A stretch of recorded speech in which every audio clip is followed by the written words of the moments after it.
पार्वती जी को और शिव जी को बैठा देखकर मन में गलत भाव उत्पन्न कर लिया, गलत विचार।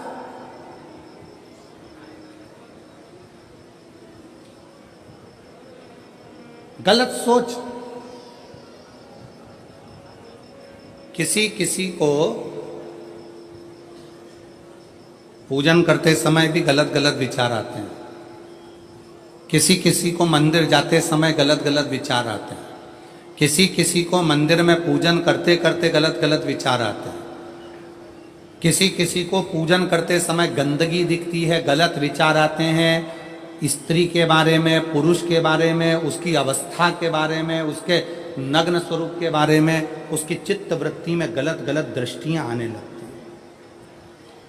गंदा भोजन उसकी दृष्टि में आता है जब वो पूजन करने बैठता है, भजन करने बैठता। कई लोग हैं ऐसे, और जिनकी भी दृष्टि में इस तरह की अगर बातें आ रही हैं कि मैं पूजन करने बैठी हूं, मेरी गलत सोच हो रही है, गलत विचार आ रहे हैं, इस चक्कर में वो पूजन करना बंद कर देती है, इस चक्कर में पूजन करना बंद कर देता है, मंदिर जाना बंद कर देता है कि मैं मंदिर जाऊंगा, गलत सोचने में आएगा, गलत दृष्टि में आएगा। गलत कर नहीं रहा, ना उसने किसी स्त्री को गलत दृष्टि से देखा, ना उसने कभी किसी पुरुष को गलत दृष्टि से देखा, ना उसने कभी मांसाहार करा, ना कभी उसने मदिरापान करा, ना कभी उसने गलत काम किया। उसके बाद भी वो पूजन करने बैठा, वो अच्छी जगह पर बैठा और उसकी दृष्टि में गलत विचार आने लगे। कहीं मांस दिख रहा है, कहीं मदिरा दिख रही है, कोई स्त्री दिख रही है, कोई पुरुष दिख रहा है, कोई वस्त्र विहीन दिख रहा है, कोई ऐसा दिख रहा है, कोई गलत कृत्य में दिख रहा है, उसके विचार दृष्टि में वो आ रहा। और कई बार लोग परेशान हो जाते हैं कि गुरुजी ऐसा क्यों हो रहा है, हम तो अच्छा करने के लिए गए, हम तो मंदिर गए, हम तो भगवान के भजन करने के लिए गए, हम तो स्मरण करने के लिए गए, फिर हमारी चित्त वृत्ति में ये कैसे आ रहा है, हमारी सोच में ये कैसे आ रहा है, हमारे विचार में ये कैसे आ रहा है। और जब शिव पुराण कहती है राजा चित्ररथ की बुद्धि में भी यह गलत विचार आ गया था, केवल संसार के मनुष्य की बुद्धि में नहीं, राजा चित्ररथ की बुद्धि में भी यह विचार आ गया था। ये शिव महापुराण की कथा कर गलत विचार करना क्या है। जब व्यक्ति को ऐसे गलत विचार आने लगे पूजन के समय पर, अच्छी जगह पर, ये गलत गलत विचार, आप गलत कर नहीं रहे हो, आप मांसाहार नहीं कर रहे हो, आप किसी स्त्री को गलत नहीं देख रहे हो, आप किसी पुरुष को गलत नहीं देख रहे हो, आप किसी मदिरा की दुकान पर नहीं गए हो, पर आपकी विचार धारणा में अगर ये चीजें पूजन करते समय, भजन करते समय, अर्चना करते समय, मंदिर जाते समय, मंदिर में बैठते समय, मंदिर में उपास करते समय तुम्हारी बुद्धि में अगर ये चीजें आ रही हैं, मन में अगर ये चीजें पाठ करते करते भी अगर आ रही हैं, तो समझ लेना कि आपके ऊपर कहीं ना कहीं किसी न किसी रूप में कोई अन्न किसी के घर का ऐसा खा लिया है जिसके कारण तुम्हारी बुद्धि थोड़ी सी भ्रष्ट हुई है। उसको सुधारें कैसे, उसको संवारें कैसे। अब किसी ने यही प्रसंग को सुनकर कहा, गुरुजी अगर किसी के घर का अन्न खाया है तो अन्न खाने के बाद तो वो पच गया, पचने के बाद वो गंदगी में निकल भी गया, अब तो वो विचार आना बंद हो जाना चाहिए। अब तो 1 साल हो गया, 2 साल हो गया, 1.5 साल हो गया, 6 महीना हो गया, तो भी वही विचार आ रहा है। तो हमारा निवेदन है, भोजन करने के बाद भोजन पच जाता है, भोजन करने के बाद भोजन समाप्त भी हो जाता है, पर उस भोजन से जो रक्त की 4 बूंदें बनती हैं वो इस शरीर में दिन रात तुम्हारे मरते दम तक दौड़ती रहती है, शरीर में वो रक्त की बूंद चलती रहती है। इसलिए विचार 1 साल, 2 साल, 4 साल, 6 साल, 15 साल ऐसे चलते रहते हैं। उस विचारों को, गलत सोच को, गलत विचारों को, गलत दृष्टि को समाप्त कैसे करें।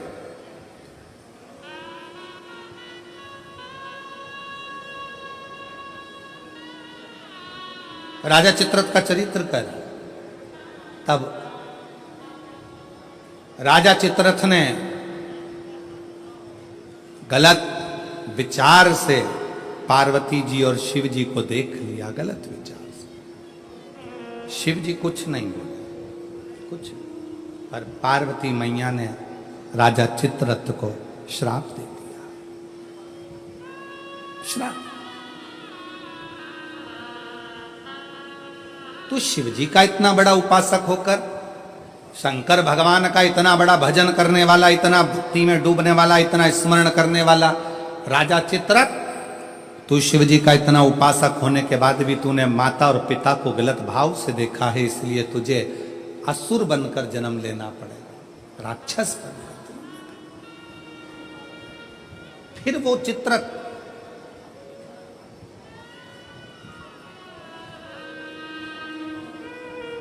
वृत्रासुर के रूप में जन्मा। क्या नाम हुआ था उसका? वृत्रासुर, जिसको इंद्र ने मारा था दधीचि ऋषि की अस्थियों से। गलत विचार। क्या करा जाए? राजा चित्ररथ को जब श्राप लग गया असुर बनने का, राक्षस बनने का, तो राजा चित्ररथ ने हाथ जोड़कर शिवजी से पूछा, मेरी मुक्ति का साधन बताओ। शंकर भगवान नहीं बोले। चित्ररथ तुमरुका जी के पास गया, तब तुमरुका जी जो वक्ता हैं, तुमरुका जी जो कथा कह रहे हैं, तुमरुका जी जो भगवान शिव का गुणगान कर रहे हैं, वो तुमरुका जी ने कहा, चित्ररथ एक काम कर, कामधेनु गाय का दूध का घृत ला और उस घृत से तू शिव का अभिषेक कर, शंकर का अभिषेक।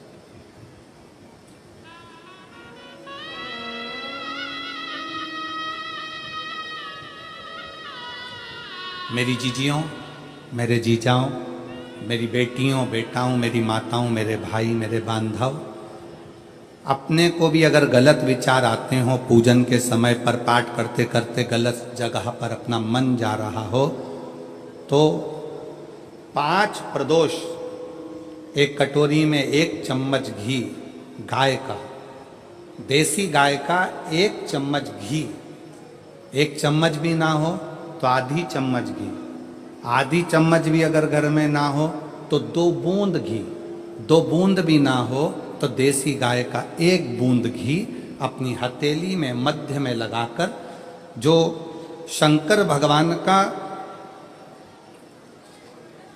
भगवान शिव जी का जो शिवलिंग होता है, उस शिवलिंग के ऊपर के भाग पर अपनी हथेली को रखकर, और जो अशोक सुंदरी वाली जगह है उस जगह पर अपनी हथेली का घर्षण करना चाहिए। लगभग 5 प्रदोष अगर आपने कर लिया तो निश्चित है आपकी बुद्धि में कभी गलत विचार पूजन करते समय आएगा ही नहीं, और गलत दृष्टि की ओर जाओ जाओ।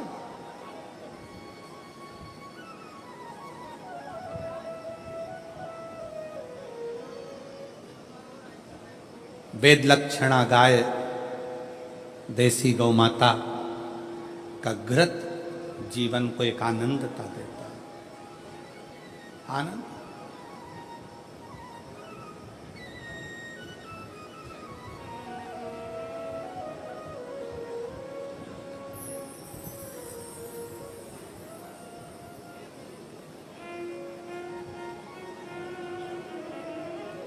भारत के इतिहास में संसद भवन में बैठकर रात रात भर मंथन कर कर जो वक्फ बोर्ड बिल पर संशोधन किया गया, उसके लिए पूरे प्रशासन को बहुत बहुत साधुता, बहुत साधु। अब ये सब होने के बाद एक संसद में एक बात और पारित हो जाए कि गौ माता की हत्या बंद हो जाए, इससे बढ़कर कोई उससे बढ़कर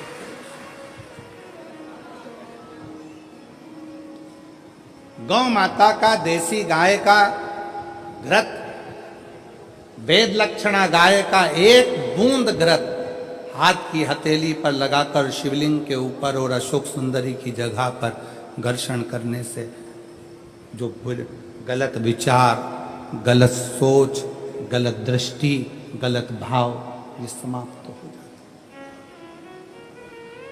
समाप्त हो।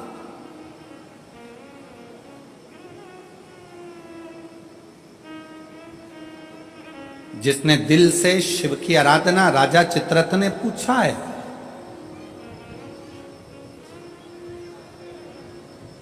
राजा चित्ररथ ने विचार किया कि ये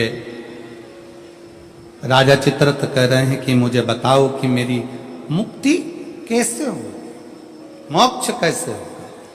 मैंने तो गलत सोच लिया, मैंने तो गलत विचार कर लिया, मैंने तो गलत दृष्टि रखी, मेरी बुद्धि में तो ये गलत भाव आ गए, मुक्त कैसे। कल की कथा में कहा था जीवन में कितना भी दुख आ जाए, कितनी भी तकलीफ आ जाए, कितना भी कष्ट आ जाए, उस ईश्वर को मत भूलो, ईश्वर को, शिव को मत।